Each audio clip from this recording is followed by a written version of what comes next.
ஆண்டவர் உங்களோடு இருப்பாராக. லூக்கா எழுதிய தூய நற்செய்தியிலிருந்து வாசகம். அதிகாரம் 1, இறைவார்த்தைகள் 39 முதல் 56 முடிய. அந்நாட்களில் மரியா புறப்பட்டு யூதேய மலைநாட்டில் உள்ள ஓர் ஊருக்கு விரைந்து சென்றார். அவர் செக்கரியாவின் வீட்டை அடைந்து எலிசபெத்தை வாழ்த்தினார். மரியாவின் வாழ்த்தை எலிசபெத்து கேட்டபொழுது அவர் வயிற்றிலிருந்த குழந்தை மகிழ்ச்சியால் துள்ளிற்று. எலிசபெத்து தூய ஆவியால் முற்றிலும் ஆட்கொள்ளப்பட்டார். அப்போது அவர் உரத்த குரலில், பெண்களுள் நீர் ஆசி பெற்றவர், உம் வயிற்றில் வளரும் குழந்தையும் ஆசி பெற்றதே. என் ஆண்டவரின் தாய் என்னிடம் வர நான் யார்? உம் வாழ்த்துரை என் காதில் விழுந்ததும் என் வயிற்றினுள்ளே குழந்தை பேறுபகையால் துள்ளிற்று. ஆண்டவர் உமக்கு சொன்னவை நிறைவேறும் என்று நம்பிய நீர் பேறு பெற்றவர் என்றார்.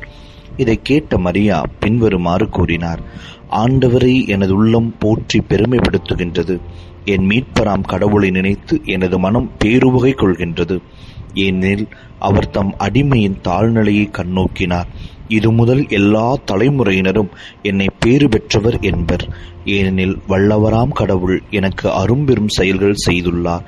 தூயவர் என்பதே அவரது பெயர். அவருக்கு அஞ்சி நடப்போருக்கு தலைமுறை தலைமுறையாய் அவர் இரக்கம் காட்டி வருகிறார். அவர்தம் தோள் வலிமையை காட்டியுள்ளார். உள்ளத்தில் செருக்குடன் சிந்திப்போரை சிதறடித்து வருகிறார்.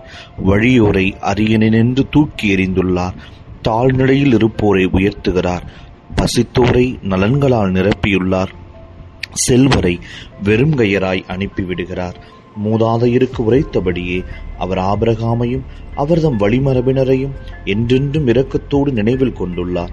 தம் ஊழியராகிய இஸ்ரேலுக்கு துணையாக இருந்து வருகிறார். மரியா ஏறக்குறைய 3 மாதம் எலிசபெத்தோடு தங்கியிருந்த பின்பு வீடு திரும்பினார். ஆண்டவரின் அருள்வாக்கு.